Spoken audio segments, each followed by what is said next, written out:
A fight in Mandarin High School leads to the arrest of two teenagers, and it's now being investigated as gang-related violence. This happened last Tuesday, and now two 16-year-old boys are facing charges.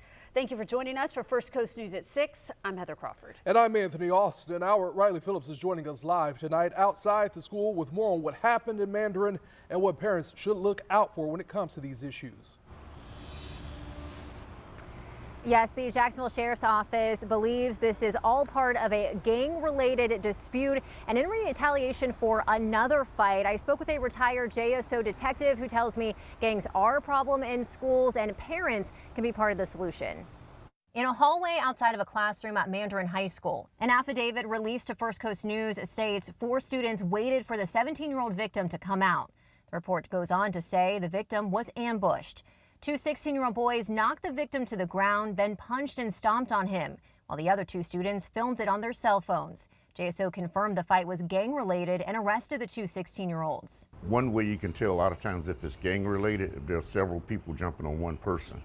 That's obviously the gang jumping on one person. Kim Varner is a retired JSO detective who helps young people from joining gangs. He says he is not surprised by this. There is a big problem with kids ganging up and trying to become gang members, clique members, gang members, whatever you want to call them. The principal of Mandarin High School informed parents of the fight last week, saying in a statement that he was disappointed by this behavior and calling it unacceptable.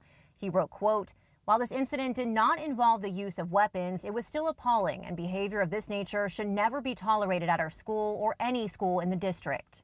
Duval County Public Schools also responded to the incident, saying violence is not tolerated on school grounds and they work with JSO on gang issues in the community. Varner says young kids and teens will join gangs for a variety of reasons. Sometimes they are following in the footsteps of family members or they just want to feel like they are part of a group. He says parents should be proactive and keep an eye on what their kids are doing. I made sure I kept a close look on what they were bringing in the house, what they're taking out of the house. Make sure they're not repping a lot of the different colors that the gangs are wearing, if they're not wearing stuff with gang names on it. And both teens were charged with aggravated battery. The principal at Mandarin High School says disciplinary action will be taken along with these criminal charges. Live in Mandarin, Riley Phillips, First Coast News on your side.